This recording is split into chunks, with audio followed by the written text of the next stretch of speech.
What is happening, everyone? Welcome back to another video, and today we are finally at the battery testing video. This video has taken me 3 months, $409 spent on 40 different batteries, and I have tried to test every single variation multiple times on multiple different models of PSPs with different samples, as well as on multiple different sample units from each battery model. It's been nothing but a pain, but 200 results later I have discovered some very interesting data. So with that being said, let's just get right into it. Alright, first things first, if you're looking for the quick answer of the best battery, the absolute best, it's the Ostent, for both the 1000, 2000, and 3000 PSPs. And I would highly recommend it over the Cameron Sino. Links will be in the description down below. However, if you're looking for the juicy details, well then stick around because we have a lot to answer. But before we get there, let's go ahead and talk about the testing methodology. In the 200 test results we have done, we have a mix of both synthetic and real-world testing. We got ourselves some NYAN battery testing running at 222 as well as 333 CPU speeds, while the rest of it was done on Grand Theft Auto Liberty City Stories, parked in this specific location, which I had to visit countless times during my testing. And why I picked this location is because it has a lot of movements, it's very easy to get to from the start of the game, which should give us a pretty realistic, consistent result as there's always some action going on. Now if you're asking me why didn't I just do it using the start of the game, well, I have done a couple of those and they're clearly not very realistic as there's almost nothing happening on the screen. And yes, we will talk about the difference between the two here, as runtime wise, this will give you a longer runtime over something like this. And I'm not saying this test is useless, as it gives the average user a pretty good indicator of what their PSP is capable of in comparison to other people, as not everyone has a camera and a whole station to actually test this out. So once again, if you're looking at the spreadsheet, which will be in the description down below, with all my 200 plus test results, whenever you see NYAN test, it will be this one, GTA start being this one, and finally GTA gas station being this one. All done with a mix of 222 and 333 CPU clock speed. And the majority of the testing was done with the Wi-Fi switched off, sound set to 0, brightness set to max, and finally the battery saving option set to off. So that being said, let's go ahead and start from the bottom and work our way up to the best batteries. Starting with the HSABAT batteries, and oh boy, what can I say? I have spent way too much on these things. I bought 3 units of each one for the fat and slim models, and there's absolutely nothing good to say about these things. They have spent more on deceptive marketing and packaging than the actual internals, and I'm rating them worse than these things, which we'll get to in just a bit. First off, the slim one is claimed to have 4300 mAh, while the fat one has 4000, which makes absolutely no sense. I mean, you can actually feel how much you got scammed by just weighing them in your hands. But yeah, as you can see, the results here are absolutely abysmal for the price that I paid. Let's go ahead and rip them apart and see what's on the inside. After we remove the stupid labels here, we'll end up with a blank canvas, basically a generic shell. And there's something we just missed right here. If we go ahead and scroll back, we can clearly see that they have actually scrubbed the label off this thing. So yeah, it is in fact a generic battery with a fancy label slapped on top. Let's get back to it. Inside, you'll find the standard battery that you'll find on pretty much every cheap battery out there, which is usually rated for either 600 or 800 mAh. As for the PCB, well, you get the standard cheap one, so nothing new here. As for the slim model, the usual cheap yellow PCB with this Nokia looking battery on the inside. And when checking for a label, we can see that there's absolutely nothing. And if you think we're done with these trash batteries that are spent way too much on, well, no we're not. We also got ourselves some sudden power loss, which is horrible because you don't get a chance to save your game, you lose your progress, which is a situation that you definitely don't want to be in. So yeah, the money here I can just spend on better batteries for testing, but it is what it is. So for that, I'm not even going to put the links for these things, as I don't want anyone accidentally getting scammed by these. Next up, we have everyone's favorite batteries, thanks to that one video out there, and that would be the ultra cheap fake batteries that you can tell from the labeling here. So how bad are these? Well, when it comes to these three, they're the exact same models in terms of cell as well as PCB, hovering around 600 to 800 mAh, while my specific 3600 mAh fat model came with a slightly different PCB compared to the rest of them. It's using a piece of rubber, which is heavier, and this time we actually got ourselves a 1000 mAh battery, which is a step up. And you can probably guess the battery results. They are the exact same since they're sharing the exact same components. So for that, these two, HSABAT and the generic batteries, are currently listed in my Group F category for being a total failure, because these also have sudden power loss and unreliable readings, on top of all the obvious stuff that we talked about.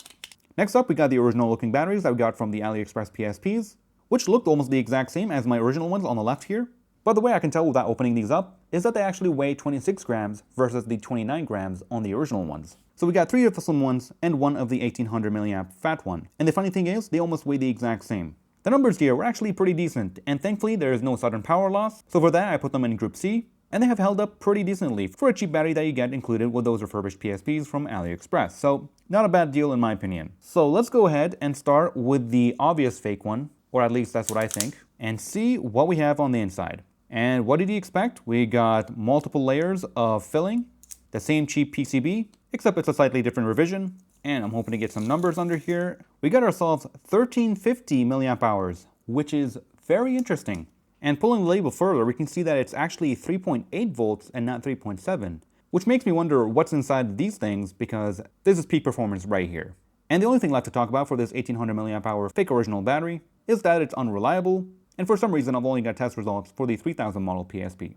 But anyways, let's move on to this one and see what's going on. And yep, there's nothing new here. Same generic PCB, this time with an 800 milliamp hour battery.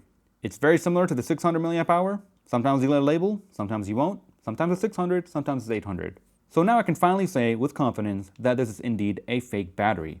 And honestly, I didn't even have to open it, because not only you can tell with the weight, but by also trying to turn it into a Pandora battery. And if it fails, well, there's your answer. Because these things don't have any EPROMs, so there's no way to program them to function as a Pandora battery for recovering your PSP.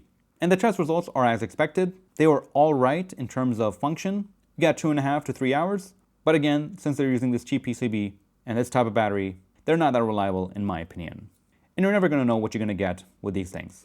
Next up on the list, we got ourselves the Cameron Sino Slim batteries, which are advertised as 1200 milliamp hours. So first off, they're not doing any deceptive marketing just yet. However, in the 2 units that I've got, although both of them gave me some trouble, sample number 2 absolutely refused to work with any of my PSPs, as the connections were pretty faulty.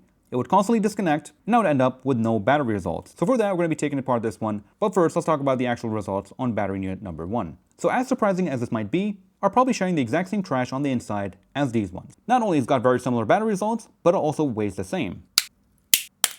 Alright, so we got something promising, but as you can see, it's using the same cheap PCB, but what's worse is that it's got a botched up soldering job on the top here, which probably explains the terrible connection that we got. As for the actual cell, well, it seems like it's either scrubbed, or they're purposely buying a cheap battery, because there's absolutely no label on this thing. But if I have to guess, compared to the 1000 milliamp hours labeled one, I would probably say that they're not lying. But I can't know for sure until I do a cell test with this meter right here, where I fully charge it up and drain it to see the actual milliamp hours. But unfortunately I didn't have enough time for this, and I doubt it will be that beneficial for this video, so that's something I might be dabbling in sometime in the future.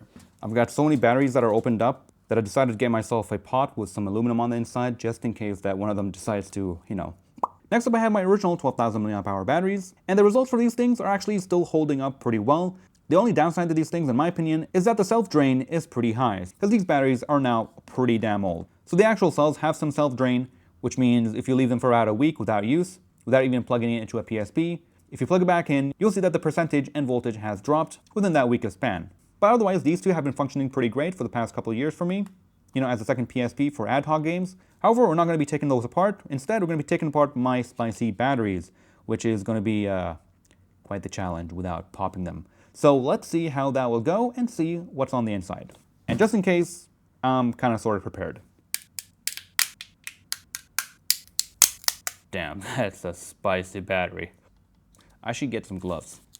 Well, I might as well just do this and set it aside for now. So the first thing we'll notice here is that there's actually this subframe on the inside that kind of protects the battery, which is pretty interesting. Sony made the batteries, they know what they're capable of and how they should be protected. But what's more important is that this system is a whole lot better than these cheap generic ones. So if you're looking to do a battery mod where you install like an 8000 milliamp hour battery, if you have one of the original ones, it would be best to use them. Otherwise, we're going to find out what the options are once we finish taking apart all of them. So with that said, let's move on to the next one. Next up, we got Pickle Power and Power Trust, which I think are the exact same batteries, as once again they have very similar battery results and share very similar characteristics on top of the very similar looking labels, which are probably coming from the same factory with just a different label slapped on top. Now originally I was going to gladly recommend these, but now my recommendation is kind of wavering. The more I tested these, the more I found out that the connections on these things were very unreliable, which stopped me from fully testing them on the 3000 models. The better results on the 1000 models have been pretty decent, and I think the reason these connections have started to fail is because I have been inserting and removing these things countless times throughout the test. So there is a good chance if you buy these things, that you may not encounter these issues. But the fact that I had the exact same issue on all 5 models, well, it does kind of pull my recommendation. But if you feel adventurous, well, be my guest. So yeah, around 3.5 hours worth of battery life on these models, which is not bad. But we're finally getting something different, so this time it's a green PCB. And I can see why these things have been having connection issues, because this part is ever so slightly slanted, so we could probably fix this by unsoldering and pushing this up to have a closer connection. And this time we got a very similar battery, but when taking a look at the side, we can see that it's a big chunker. It's an absolute chungus if you ask me. I mean, just look at the difference. We can tell that it's actually a shorter boy too, so very interesting. So for that, we're going to have to do a quick Google search and see if we can get any numbers. but the nice thing is that it's made pretty recently. That being said, I have a pretty interesting battery mounting video idea that I'll talk about at the end of this video. And my bad, this is what the actual PCB looks like, so it's ever so slightly wider. So that's the power truss. Now let's take apart the Pickle power real quick. And as expected, it's the exact same thing. And next up we got ourselves the 1800 mAh Cameron Sinos, which have greatly disappointed me and surprised me at the same time, which I've got some mixed feelings for these things. On the other hand, I've had great experience in the past as they make batteries for old obscure things, like my old PDA right here. As you can see, I've ordered 2 sets. 2 were advertised for the 1000 model, and 2 advertised for the slim models using these extended battery covers. If you didn't know, you can use the Phat 1000 batteries on the slim models as well, and to make them stay in there, you can buy these sold separately battery covers. They actually don't get in the way all that much, even though it's uneven now, but they will greatly increase the battery life of your slim models, especially the 3000 models. But we'll talk more about that at the end of the video.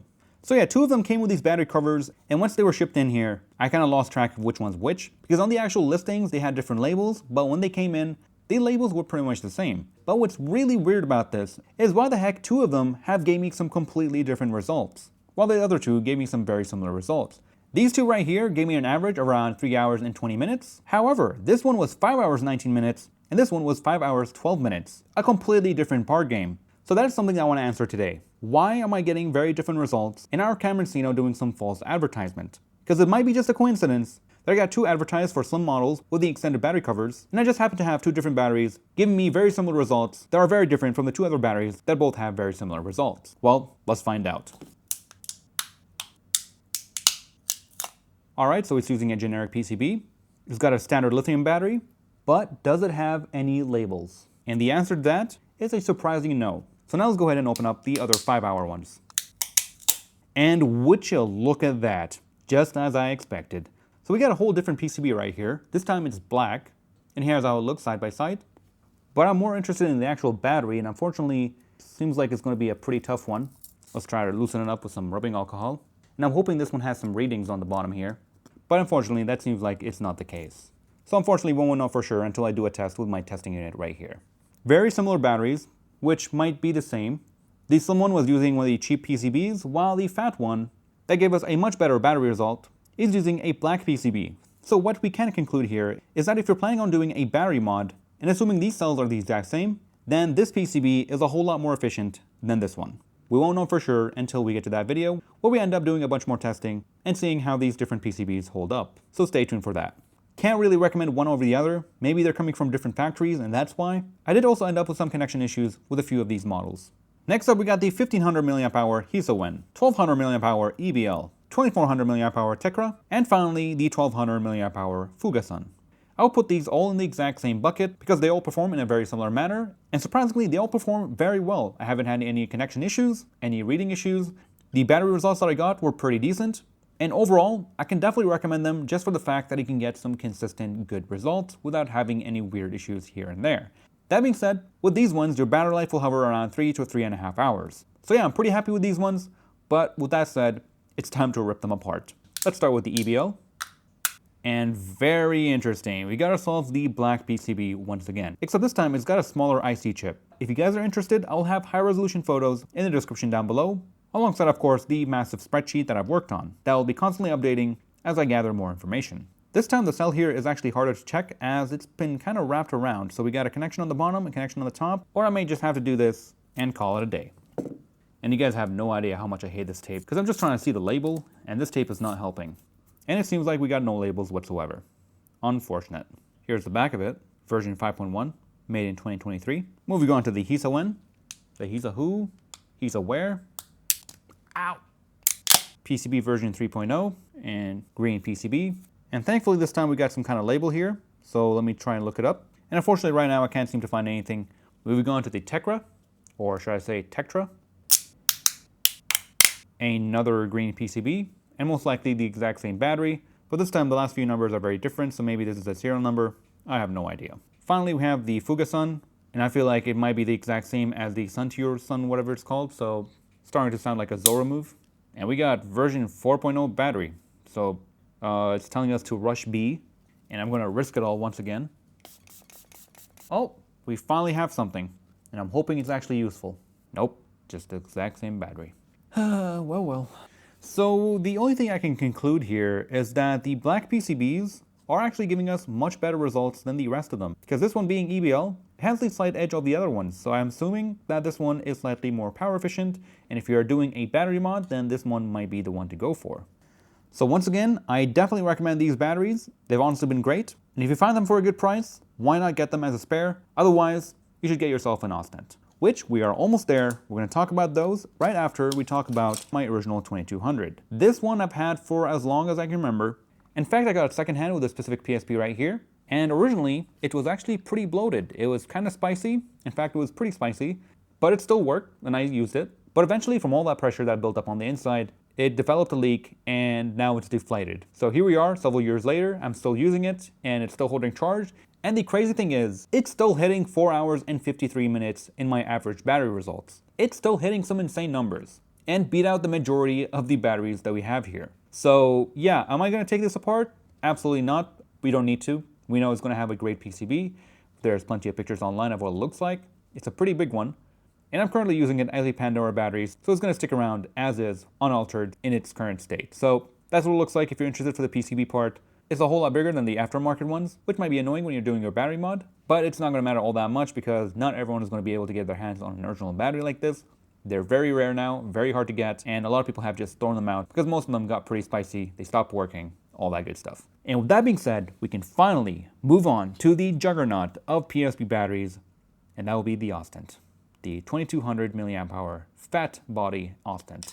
This, my friends, is the juggernaut. This is the absolute beast, the absolute pinnacle, peak of PSP batteries they can use normally without having to do any modifications. And I'm pretty excited to see what's on the inside because the numbers that I'm getting on these things are insane. For the slim model, I'm getting an average around 4 hours and 50 minutes, while the fat model, I can almost hit 8 hours of real world usage. At least on my enchanted Radiant Red PSP 3000. But we'll talk more about that in just a bit. So I'm going to be pretty sad ripping these apart because these are flawless batteries, great results, great usage, haven't had a single issue with these things. But it must be done, so let's get on with it. And one last thing, the only real thing I can say about these things is that they are now slightly bloated. I don't know if they came from a factory like that, or it happened through the repetitive testing that I've done. Either way, they are still very manageable and it's not all that bad. And I gotta say, the exterior here is pretty tough. It honestly feels like this is the final boss. It's pretty painful. I think that should be enough. So we can see that it's a 3.0 yellow PCB. The connections here are actually pretty solid. As for the battery, look at that. It's an Ostent branded 1400 mAh battery. If that isn't impressive, I don't know what is. Because all the other batteries we have taken a look at are using some generic lithium batteries, but when it comes to Ostent, boy, they know what they're doing. Very exciting stuff. That being said, let's go ahead and move on to the 2200. And this one is just as tough as the last one. Wow, this is actually pretty tough. My fingers hurt. Come on. And you know what they say? Ow! Anything that can go wrong will go wrong. I just hope the other one doesn't happen where the battery just explodes, you know? Oh, we finally got something. There we go. All right, so it's using the same PCB, and it's also got an Ostent branded cell.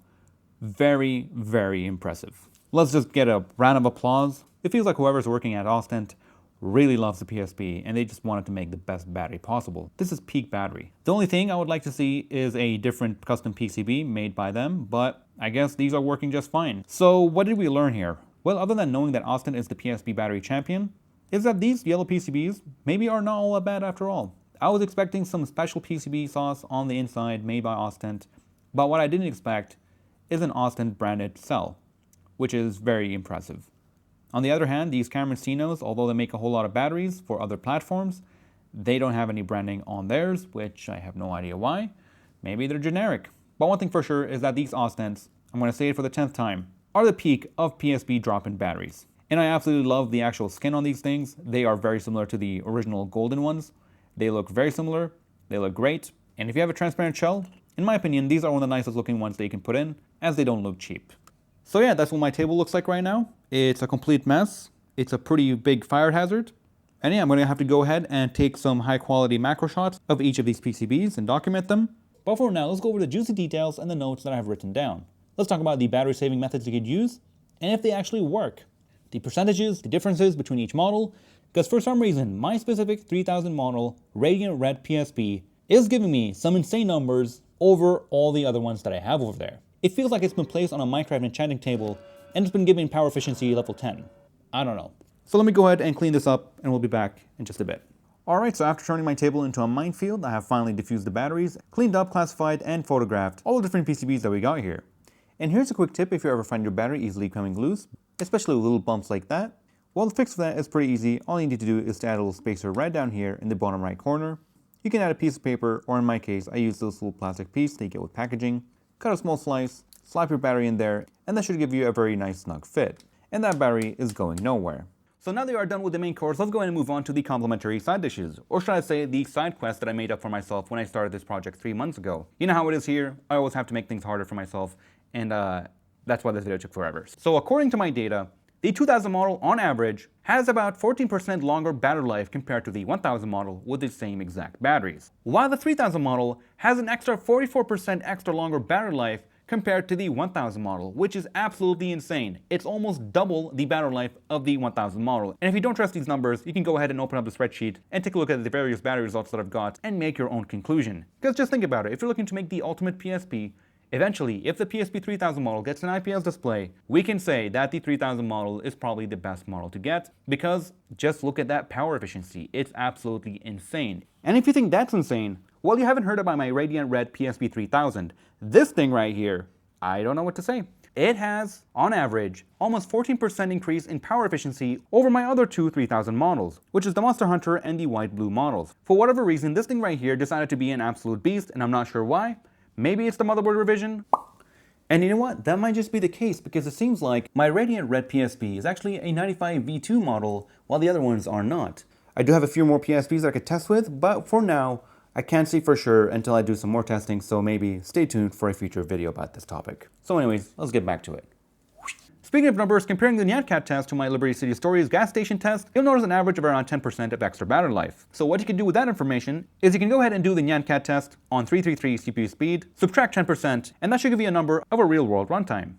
And speaking of runtime, do those battery-saving tricks actually work? Well, turning off the Wi-Fi and turning off the UMD together will yield you an average of around 1.36% of extra battery life.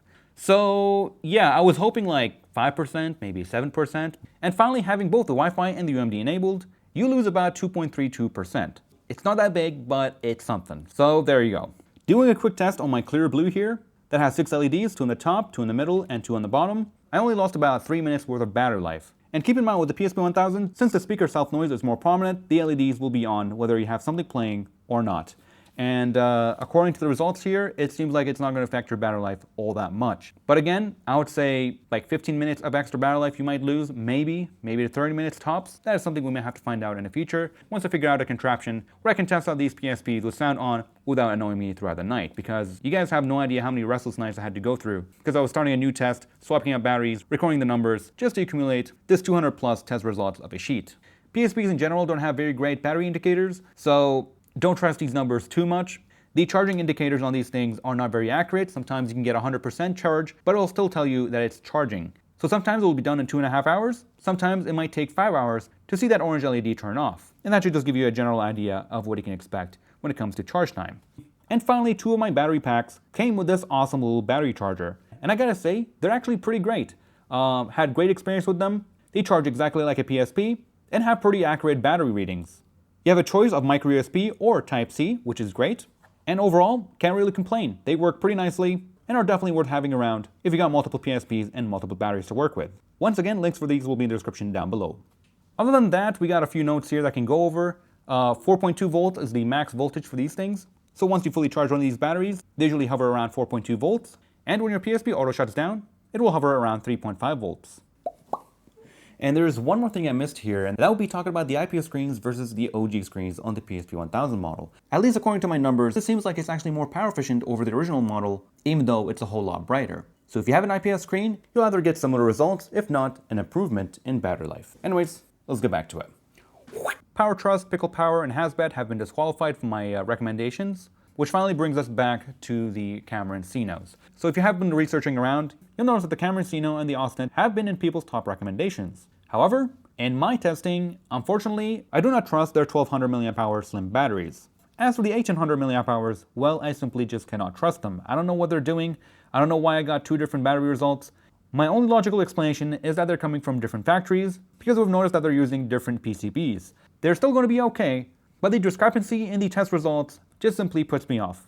What I care about is consistency and knowing what I'm getting. And if I'm going to be picking a new battery, I'm definitely not going to go for a Cameron Sino. Hands down, I'm going to go for an Ostent every single time. Because these guys, they really do care about what they're making, because they went out of their way to make their own custom battery cells that will perfectly fit in these bodies, which is greatly appreciated. And with that being said, guys, that is all for this video. So yeah, we've started with Ostent, we have finished with Ostent, we have made some insane discoveries. I'm sorry that it took me way too long to make this video, and the fact that I haven't uploaded in a while because all my PSPs have been occupied, literally, making this video, and I've been pretty busy with life, so there's that. But yeah, other than that, I think I've answered all the questions that I had for myself, and now I can finally move on to the next video, which is talk about memory cards. But not only that, but also pushing the limits of 128 gigabytes. I've been doing a lot of research, doing a bunch of testing, and the whole idea of going above 256, it either works with quirks, or it simply doesn't. And that is something I have dumped a bunch of money on as well. So stick around for that video. Once we're done, we can finally do Ace Project Smokey episode 1, because it turns out the most basic videos, which are the battery, the SD card, the custom firmware, and what else? The shell, happen to be the most time-consuming ones. So yeah, that's it. That's the whole video. It took forever. This video is probably going to be like 30 minutes long, but who cares? I am done. I am done with this video for now. If you guys have enjoyed this video and found it helpful, make sure to hit the like button, subscribe, and share. And most importantly, help support this channel by purchasing a battery if you need it from the links that are in the description down below or in the spreadsheet. This is me signing off. Thank you all for watching. If you have any questions, do let me know in the comment section below or find me on Discord. And if you got anything cool to share, make sure you do it on my Discord, as I will be doing a future community showcase. Once again, thank you all for the support, and I'll see you guys in the next one. Take care, everyone.